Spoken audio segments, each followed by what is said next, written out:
Coucou, c'est Créador, bienvenue pour cette nouvelle vidéo. On va découvrir ensemble ce que contient le carton des merveilles. Alors, pour la petite histoire, eh bien, j'ai répondu à une annonce sur Marketplace. Donc, c'est une personne qui, beaucoup de chance, qui habite le même village que moi. Donc, cette dame est à la retraite, elle était professeure et elle avait à donner un carton de livres de cours d'école. Alors, je viens d'aller chercher le carton, je suis super contente. Je vous cache pas que j'ai déjà un petit peu découvert ce que contenait ce carton, enfin en tout cas les premiers livres. Dans ce carton, j'ai des livres de poche, donc des livres de poche comme ceci. Alors parfois vous me demandez souvent où est-ce que je récupère ça, où est-ce que je récupère ça. Donc ce que je fais, c'est que je fais beaucoup les brocantes, je vais beaucoup chez Emmaüs aussi, et ça m'arrive aussi de regarder sur Marketplace, vous avez aussi Le Bon Coin, etc. Vous avez parfois des personnes qui, comme ici, donnent en fait des livres, et donc du coup je les récupère. Alors, qu'est-ce que je fais avec les livres de poche? Alors bien sûr, je fais des embellissements, je vais faire mes enveloppes, je vais faire mes fonds de page pour l'art journal, mais je vais également aussi récupérer des papiers. Alors dans ces livres-ci, je les ai déjà récupérés. Donc je vous montre, j'ai une petite pile ici. Alors généralement, quand on fait nos créations, on en vient toujours à vieillir nos papiers, donc avec de l'encre. Ici, j'avais envie de faire moi-même des, comment je vais dire ça, des anciens papiers, des anciennes factures, etc. Et jusqu'ici, j'ai pas encore trouvé la base où vraiment je me dis, ah ouais, avec ce papier-là, la facture va vraiment ressembler à une vraie. Alors pour ça, j'ai un petit peu cherché et je me suis dit que pour vraiment avoir une base originale, donc vraiment d'anciens papiers, parce que j'avais pas envie de venir vieillir le papier, je voulais vraiment du papier ancien. C'est quand même difficile à trouver. Et donc, du coup, j'ai eu l'idée de récupérer en fait les feuilles blanches que vous pouvez trouver dans les livres. Donc, comme vous pouvez voir ici, j'en ai déjà quelques-unes. Je les récupère tout simplement dans les livres de poche, donc comme ceci. Vous en avez bien sûr, vous allez avoir des pages qui sont un petit peu plus blanches que d'autres, mais vous en avez d'autres, donc comme celle-ci, je vous montre, qui sont vieillies. Enfin, je pense qu'il doit avoir... Ah, je l'ai déjà passé. Je vais vous le montrer. Donc voilà, généralement dans les livres, c'est pas encore celui-là. Bon, vous avez donc la première page où vous avez le titre ici. À l'arrière, généralement, il n'y a rien. Alors ici, j'ai laissé la page, mais je vais la prendre quand même. Donc en fait, je vais me servir forcément là où il n'y a rien pour venir faire mes faux papiers. Alors peut-être que pour l'instant, vous allez vous dire, je comprends pas, qu'est-ce qu'elle me raconte. Ce sera le sujet d'une prochaine vidéo, donc faire des vieux papiers. Pour ça, donc pour l'instant, je récupère mes bases. Ce sont les feuilles blanches, donc dans les livres de poche. Ici, j'avais déjà fait. Donc, je mets de côté. Alors, j'ai celui-ci. Alors, comme vous pouvez voir, c'est vraiment de vieux livres. Alors, vous n'avez pas toujours des feuilles blanches. Ici, je vois qu'il n'y en a pas. Généralement, c'est au début et à la fin. Je vais prendre celle-ci aussi. Alors, c'est pas grave si votre page n'est pas totalement blanche. Donc ici, je vais pouvoir venir faire mon faux papier.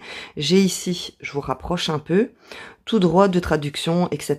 Mais en venant mettre du texte, des petits timbres, etc., on peut faire quelque chose de bien et d'avoir quand même une, entre guillemets, ancienne écriture. Ici, je vois 1922, qui pourra faire quand même un papier assez vieilli. Ici, derrière, je sais pas ce que je ferai, je verrai bien. Donc, comme je vous dis, c'est au début et à la fin. Ici, vous avez son admirateur et son ami, mais bon, c'est pas très grave. Donc, je vais garder la page quand même. Voilà. Et à la fin, vous avez aussi des pages blanches. Bon, celui-ci, il n'y a pas grand-chose à récupérer. Maintenant, ce que vous pouvez faire aussi, si vous voulez d'anciens papiers, vous pouvez très bien récupérer ces pages-ci que vous viendrez insérer dans les poches de votre junk journal. Je trouve que ça le fait. Voilà. Alors, dans un premier temps, ce que je vais faire, c'est que je vais prendre donc tous les livres de poche, je vais prendre toutes les pages blanches et ensuite j'attaquerai donc par les livres de cours. Arrivent ensuite les livres les plus importants. Alors, je vais vite faire le tour parce que là, ici pour l'instant, je suis par terre. J'ai mis une couverture pour mes genoux, mais c'est pas facile. Donc, je vais vous les montrer en gros et ensuite on se retrouvera sur mon bureau et je vous montrerai un petit peu plus en détail certains livres. Donc ici, on a Cours de zoologie. C'est un livre de 1930. Wow. Ah, ici, on a une petite carte. Je vois pas de date. Alors, comme vous pouvez voir, c'est vraiment d'anciens livres. Alors, bien sûr, je vais pas, comment je vais dire, les utiliser. Ah, bon, ça, c'est pas moi. On est déjà venu découper une image dedans.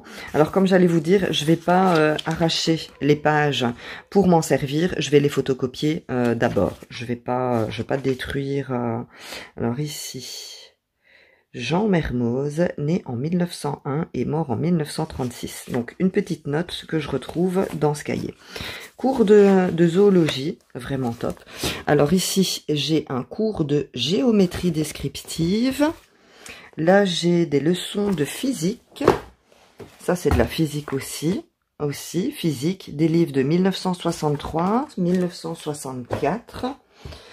Ici, j'ai des mathématiques. Il n'y a pas l'air d'avoir d'année sur celui-ci. Peut-être que si je regarde ici... Non, je vois pas de date, mais en tout cas, ici peut-être 1967. Oh, moi, j'aime vraiment trop ces vieilles...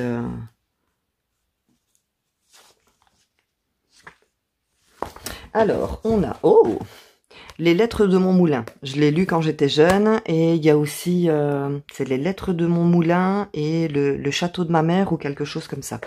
Magnifique, magnifique livre. Je vais le mettre de côté. On a l'arithmétique. On a du latin, des exercices sur la grammaire, les nouvelles tables et les 5 décimales, 1962. Alors ici, j'ai de l'arithmologie. Là, j'ai encore de la grammaire, de la géométrie, de l'algèbre. Ici, j'ai de la chimie. Ici, encore des maths. Alors, on va se retrouver sur mon bureau et comme ça, je vais pouvoir vous montrer plus en détail ce que contiennent les livres. Voilà, donc on se retrouve sur mon bureau pour découvrir l'intérieur de quelques livres. Il y en a une petite quinzaine, je ne vais pas tous vous les montrer parce que voilà, ça n'a pas d'intérêt. Je voulais juste partager avec vous donc ce que vous pouvez trouver, que ce soit à donner, brocante, etc. Alors ici, j'ai un livre de latin de 5e année. C'est un livre, je vais regarder si je peux trouver l'année. Ah ouais. C'est un livre qui date de 1958. Je vais vous rapprocher pour que vous puissiez mieux voir. Je vais reculer ça ici. Donc, voilà les livres de 1958. Alors, on voit que c'est vraiment déjà la couleur des pages qui est vieillie. Enfin, moi, j'ai l'odeur. Vous l'avez pas, mais moi, c'est un truc... j'aime trop cette odeur d'ancien, comme ça. Et les pages, elles sont vraiment super fines. Voilà donc comment se présente... ce livre en latin. Alors, encore une fois, je le répète, je ne vais pas directement utiliser les pages. Je vais les photocopier avant ça. Ici, 1930, les cours de zoologie, mais je pense que je vous l'avais montré tout à l'heure. Donc ici, on a l'œuf. On a même les pages qui partent. Bon, je vais pas la décoller, je vais la laisser là. Donc ici, on a les viscères de l'oiseau. On a vraiment les schémas. Oh là là, j'aime trop. Ici, la limace, Paul Pessancer. Certainement, il a étudié les mollusques. Donc, voilà un petit peu pour le livre de zoologie. J'ai également ici l'arithmologie. 1956, donc pareil, des pages super vieillies, des pages qui sont super fines. Ah, celles-ci, elles sont un peu plus épaisses. Alors, celui-ci, qu'est-ce que c'est? Ça, c'est de la géométrie dans l'espace. Ah, c'est un livre qui est un petit peu plus récent parce qu'on voit 1961, voilà. Comparé à l'autre, les pages deviennent un petit peu plus blanches et elles sont surtout beaucoup plus épaisses. Donc, je pense que ces livres-ci, c'est pareil, l'algèbre. Et ici, j'ai la trigonométrie. Alors, ce que j'aime beaucoup, et ce que je ferais bien, c'est récupérer uniquement la couverture pour m'en faire un junk. Mais bon, ça me fait mal au cœur quand même de détruire ces vieux livres. Donc, je vais le laisser tel quel, mais c'est une idée. Ça, j'ai déjà trouvé par contre en brocante. Vous avez de vieilles couvertures comme ça et il n'y a plus les pages. Donc, ça, c'est top. Je suis tombée sur une ou deux couvertures comme ça. Celui-ci, 1959, oui. Trigonométrie. Et là, pareil, donc on voit, c'est un livre qui est un petit peu plus récent. Les pages sont blanches et plus épaisses. Je voulais vous montrer. Ah voilà, ça c'est toutes les pages. Donc comme je vous disais que j'ai récupéré dans les livres de poche. Donc vous avez vraiment ce papier ancien que vous n'aurez pas besoin de venir vieillir. À la caméra, moi je vois au retour d'écran que le papier fait vachement clair, mais en fait c'est vraiment foncé. Je vais peut-être éteindre, histoire de voir si... vous voyez, non, ça se voit pas plus. On voit juste la différence des papiers un petit peu plus blanchis. Mais en tout cas, voilà, ils sont vraiment bien vieillis et j'aurais pas besoin de venir les vieillir plus. Donc, je les mets de côté et donc ça, comme je vous ai dit en début de vidéo, ce sera le sujet. Je dis pas ma prochaine vidéo, mais en tout cas, c'est en préparation. Alors, je vous montre mes deux derniers livres. J'ai ici l'Université du travail de Paul Pasture à Charleroi. C'est un livre de 1964 et c'est un livre de géométrie analytique. Franchement, quand je l'ai ouvert, je fais wow. Alors, il n'est pas imprimé. Il est écrit à la main. Donc, vous voyez l'écriture, donc vraiment l'écriture scolaire. J'aime trop. En plus, les pages sont super grandes. Je vais peut-être... Voilà, les pages sont super grandes, c'est un A4 et elles sont bien épaisses celles-ci. Et vraiment, donc l'écriture scolaire, c'est vraiment...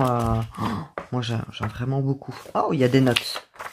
Des notes au crayon. Et franchement, j'étais nulle en maths. Donc là, donc voilà un petit peu les notes au crayon. Il y en a encore ici. Donc bon, ça c'est ce que je vais explorer au fur et à mesure.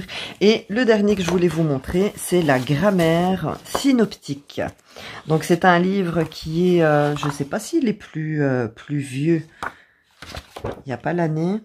Donc celui-là, c'est 1964, je vous l'ai montré avant. 1960, bah pourtant on dirait qu'il est plus récent alors qu'il est plus ancien.